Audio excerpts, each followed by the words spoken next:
As another example on a recursive method that deals with arrays, we are going to write a recursive method that returns the maximum element in an array of integers.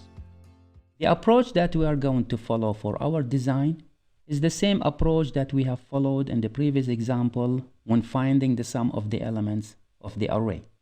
We are going to break the array into smaller arrays, and recursively we are going to call the method for finding the maximum in these arrays.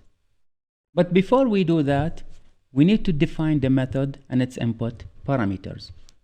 So let us assume we have a method that is called recursive max that has two input parameters. The first parameter is the array A, and the second parameter is an integer that represents the size of this array. So let recursive max be a method that retains the maximum integer in an array A of length n. To understand how to call the method on a smaller sizes of the array, we need to take a sample by calling the method with certain sizes of the array. So let us start calling the method with an array of size 1. Since this array has only one element, so the method is going to retain this element as the maximum. Now let us consider calling the method with an array of two elements. So we have two elements and we need to find the maximum between these two elements. Here you have two choices. Either you implement if and else to find the maximum between A0 and A1, or use the static method max that's available in the math class, and this is what we are doing. But notice that A0 is the return value of the previous call when we called the method with an array of size 1. So we can replace A0 by the call of the method when we called it with an array of size 1. Now let us consider calling the method with an array of size 3. So now we need to find the maximum between three elements. And mathematically, it says that if you want to find the maximum between three elements, find the maximum between the first two elements and then compare it with C. So for A0 and A1, we have already found the maximum between A0 and A1 in the previous call when we called the method with an array of size 2. So we can replace A0 and A1 by the call of the method when we called it with an array of size 2. So we say that recursive max with an array of size 3 is equal to the maximum of the return value from the recursive max of an array of size 2 with A2.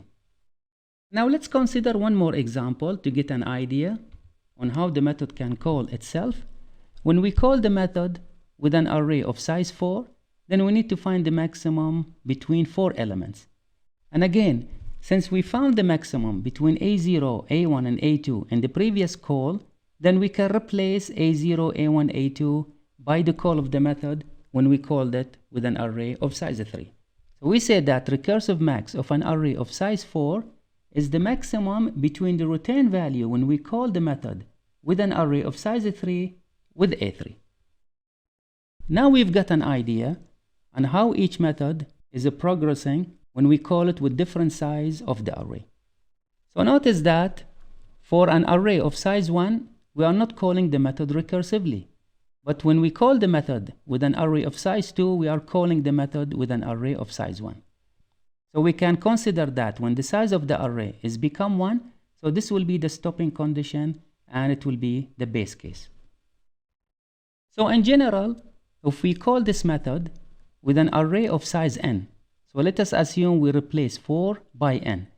So when we call the method with an array of size 4, and this is what we were doing, we were finding the maximum by calling the method recursively with an array of size 3. So the input is 4. Now the array, when we call it recursively, is a 3, and at the same time, we compare it with A3.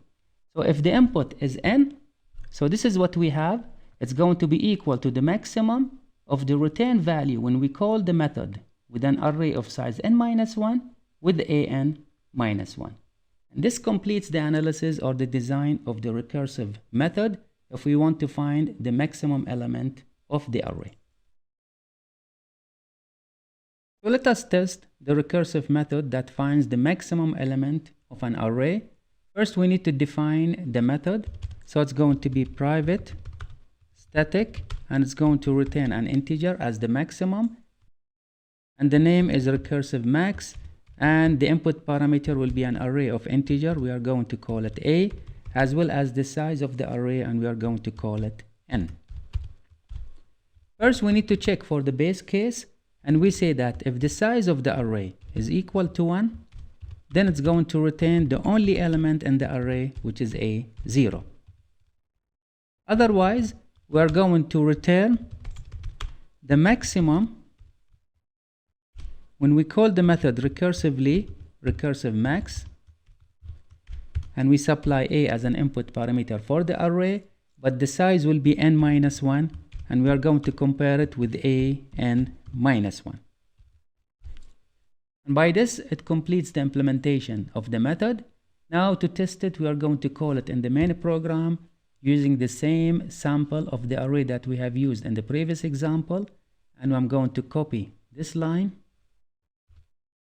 paste it, and I'm going to write maximum is equal to, and we are going to call recursive max, and we will supply the array as well as the size of the array. Now we run the program, and as you can see, it is returning the maximum element in the array, which is equal to 9.